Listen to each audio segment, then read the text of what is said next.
Alright everyone, welcome to Module 3, and let's dive into Chapter 2.1. Chapter 2 starting with 2.1. So our first vocab here we're going to be talking about is domain and range, and it's going to be a little vague at first until we see the examples later on. But domain, and actually for kind of definitions, we're going to put some slashes and just say other words that are allowed. So another word for domain is input. That still doesn't really tell us anything yet, but that's okay. But that means range must be output.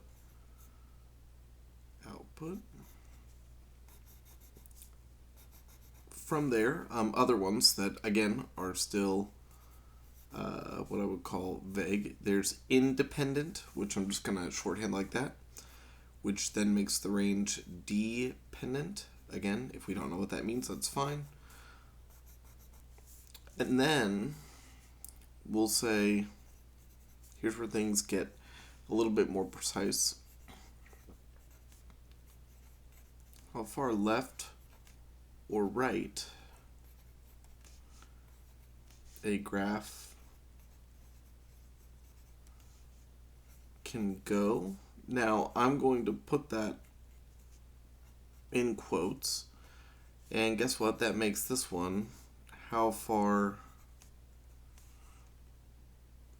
up, or I guess I should say down or up, to go in, if you think about it, order, because this is from negative to positive, so I should also say how far down or up to do the negative first, then the positive second. And that does actually matter. We do always talk about the furthest left or furthest negative to the furthest positive.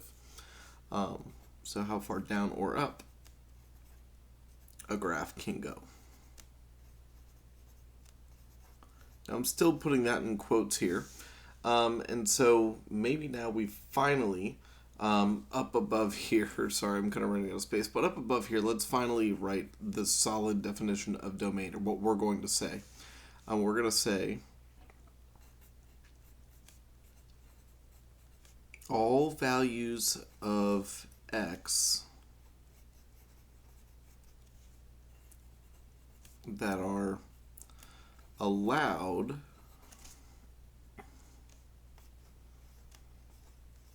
to be used in f of x. Now that's our technical solid definition, but really it's asking all these things along the way are really how you kind of answer it. And then the range would then be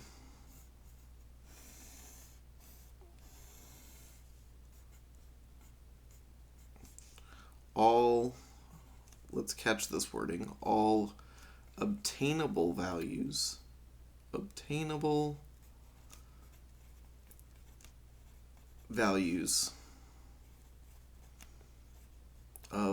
f of x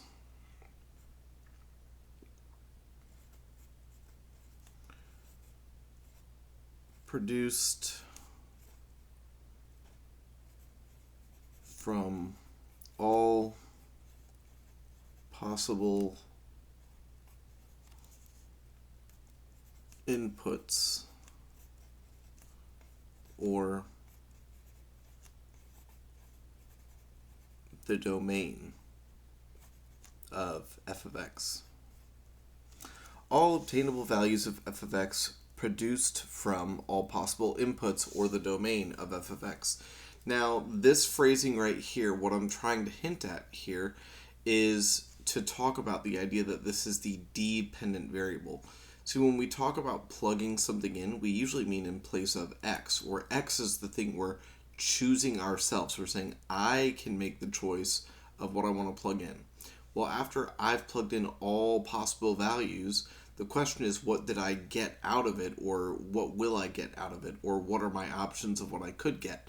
And that is what we call our range. And really, it almost would be a good idea to look down at this graph now, but what I want to just point out here is we can see this graph, something's going on here, because this graph does not go left forever and it does not go right forever. And also there's the difference between what a closed circle does and an open circle, and we'll learn how to write that. Similarly, this graph does not go down forever and up forever, and once again, we still have to deal with a closed circle and an open circle. So that will be kind of interesting, and we'll see how to write that in a second. But really, that's what we're talking about. How far left, how far right, and then how far down and how far up. And hopefully you can kind of get an idea of what those values would be. But that's, again, where I'm saying right now this is starting very, very abstract, and you can see this graph looks pretty interesting.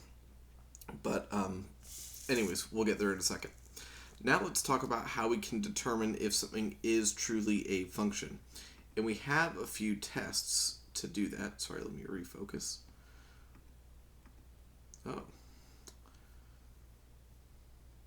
Oh, I liked that I couldn't see all this extra stuff. Oh my. Alright, that works. Sorry about that. Okay, input, output. So what we're going to do here is sometimes you get, and I'm just going to make up an example right here, where they say you've got a set of points, and the set of points are 2, 3, 5, 7, blah, blah, blah, and they close up that set. And the question is, how could you determine if what we call this relation is a function? And the answer is you could write down all the x values that you saw, and that would be your domain, and you write down all the y values that you saw, and that would be your range. And actually, maybe we'll do that.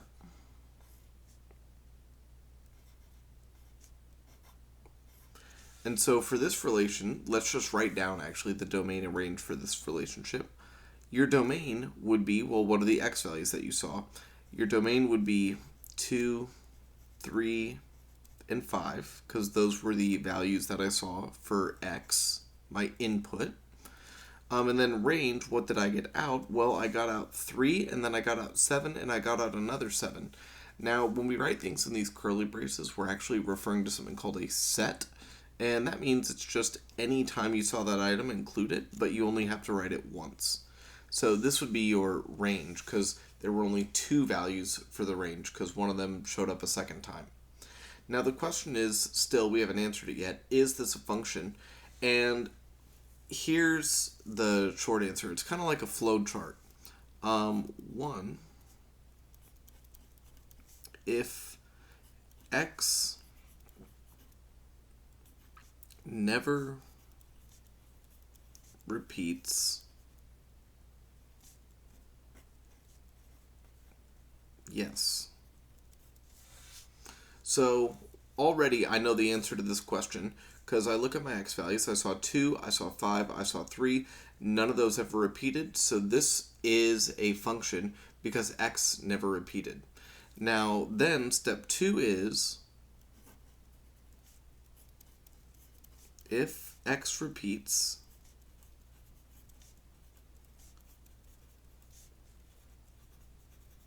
the same y value must be produced. All right, now what do we mean by that? Let's take a look at an example here. If I just had 2, 4, and then I had 2, 7, notice that for step number 1, it's just if x never repeats, yes. So is this a function based on step number 1 or test number or like part 1? The answer is I'm not sure yet, right? So catch that. It's not that the answer is no, it's that the answer is I need to read the next step to make that determination. So does an x value repeat? Yes, the x value 2 repeated twice. When I plugged in 2, did I get the same y value for both of these? No, and so the answer is no. So because plugging in the same input gave me 2 different outputs, then no, this is not a function. And there's actually kind of an easy way to think about this rule is think about, McDonald's or Burger King or Chick-fil-A. If you order a number 1, if you plug into the menu, I'll take a number 1, then we should always get the same thing every time. But what if one day you go to Chick-fil-A and you ask for a number 1 and you get that item, and then another day you ask for a number 1 and you get a different item, Well, you would really just as a human say, I got the wrong order. But what you could say as a mathematician is that restaurant was not functioning properly because the same input, you saying you got a number or wanted a number one, gave you something else a different time. And that shouldn't happen if the restaurant is functioning properly. So, a quick way to make this a function is if I just literally wrote down 27 comma 27. Now it is a function because the x values did repeat, but the y values also repeat, or the same y value was produced when I saw the same x. So if both of these just said 27, then we're good to go. Now the other one is the vertical line test. So the vertical line test simply says any possible vertical line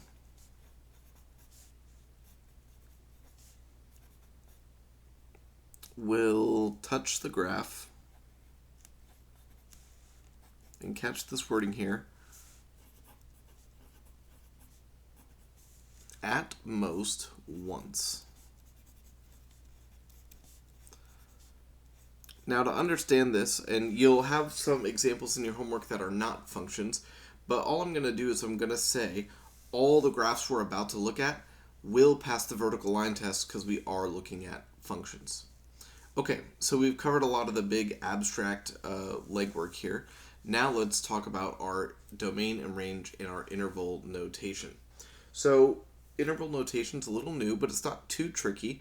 The big idea here is, to start off, these are used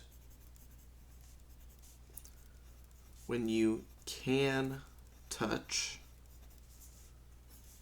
These are used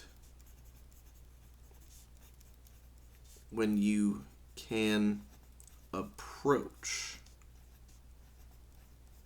That's a fancy mathematician way of saying you can get as close as you can, but you just can't be that thing exactly. Or in other words, you can't touch it.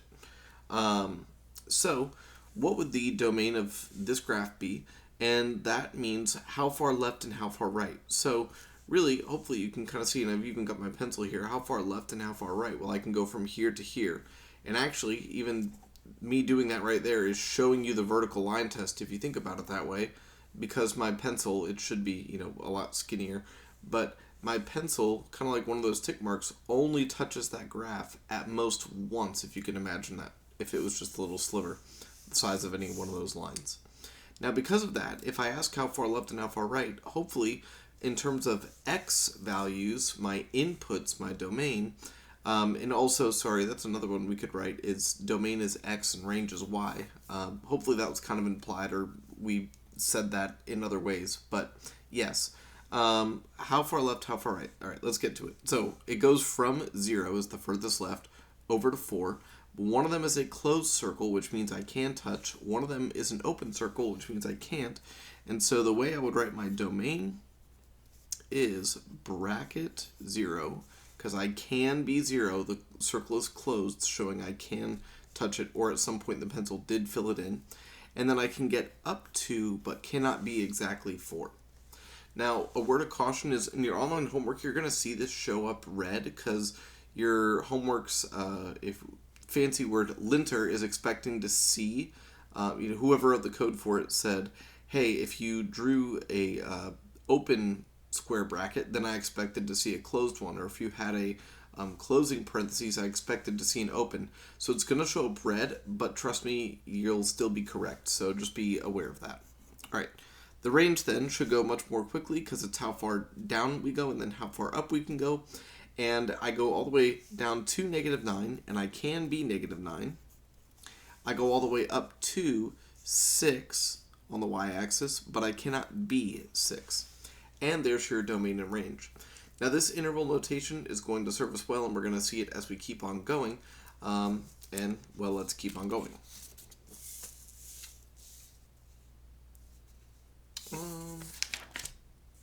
Okay.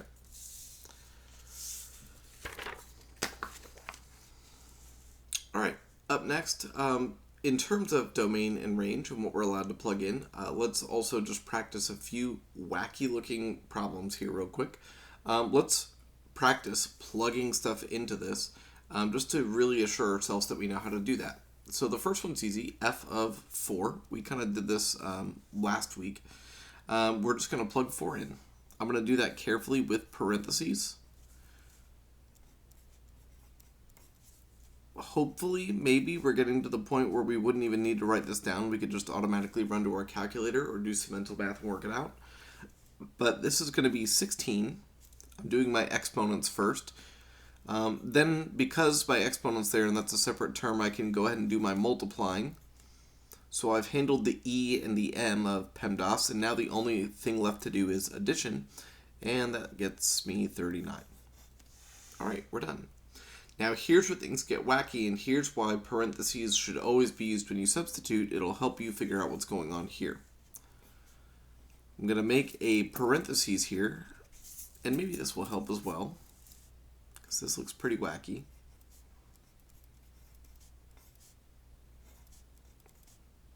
So let's see what I'm doing here. I'm taking f, and I'm writing the blank version of what it is. Right, so f of x is x squared plus 5x plus 3. Well, another way of saying that is f of blah is blah squared plus 5 times that blah plus 3. And so that's what this is, and we could even do this for this example down below.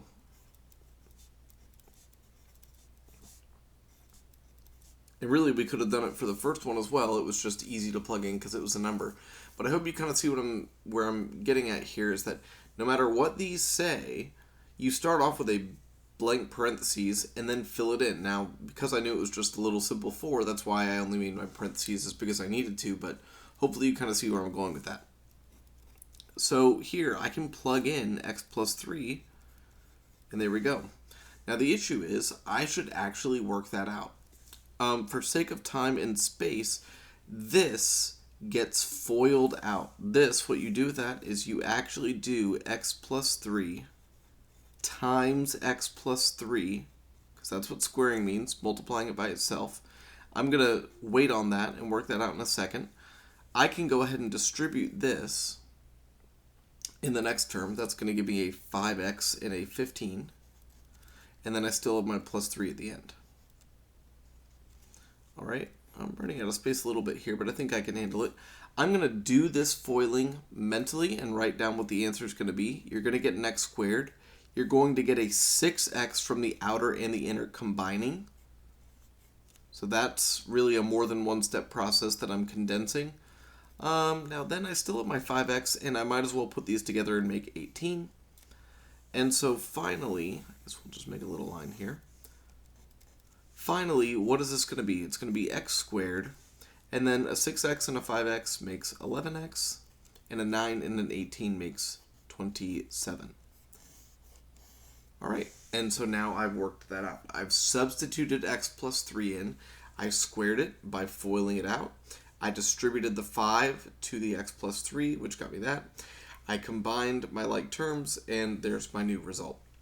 So for the next one, this one should definitely be easier. This says negative x squared, and we can actually work that out because when you have a negative and you square it, guess what? It just turns out to be positive, whatever that thing is. So that's a little funky, but again, what I'm doing is I'm saying I don't know what negative x will be, but I know when I square it, it's going to be positive anyways, so I can just not need the negative. Now this one, though, doesn't have a square on it, so what happens now? Well, now a positive 5 multiplies to a negative x, and so now I get negative 5x. And finally, there's a plus 3. Okay, so that's just a, it'll show up later, we'll have need for it, but that's our little warm-up to evaluating functions again with some more abstract algebra and just really being comfortable with I can plug anything in and work it out if I need to. For the last example, and we got to go a little quick here, we're going to once again look at domain, range, and everything else. So let's see what goes on here. This graph, the question is how far left and how far right it goes. Now this graph does go left forever. That arrow is going left as it's moving up into the left. And then it does go right forever. So guess what? Your domain, this is a funky thing to write, is negative infinity to infinity.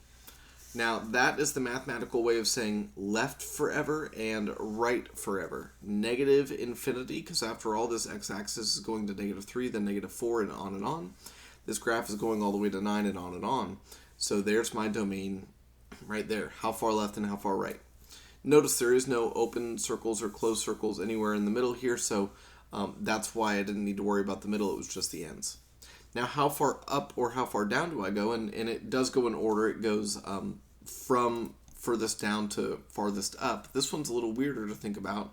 And there were some questions we didn't look at together, but I'll go ahead and tell you that your domain is going to look like this, or sorry, your range is going to look like this, because the lowest I go is 4.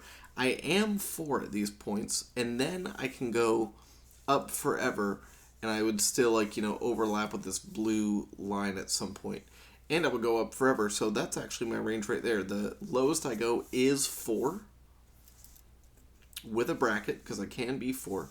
And then the highest I go is infinity. Now, notice again that the range and domain read from left to right, from down to up. Not necessarily reading like a printer left to right. It's just where will you be your lowest and where will you be your highest. That's how I want you to write your range. Okay, up next, x-intercepts. We saw that question before. Where do I cross the x-axis? The answer is nowhere. Never do we cross the x-axis on this graph. Well, what about y-intercepts? Hopefully that's an easy one. I cross the y-intercept at 7. All right, that's the only place I cross the y-axis. And then the question is, what is f of 2? That's a little bit of a different question. And that's actually kind of where the vertical line test comes in handy, or explains what the vertical line test is saying. And actually, this is a mechanical pencil where I can just increase the lead. So where am I at 2? Well, here's my little vertical line. Sorry, it's producing a shadow. But my vertical line at 2 crosses at 5. And so there's my answer. If I can write this down, I won't break this. 5. I'm going to write it down, but that concludes this video. So I'll see you in 2.2.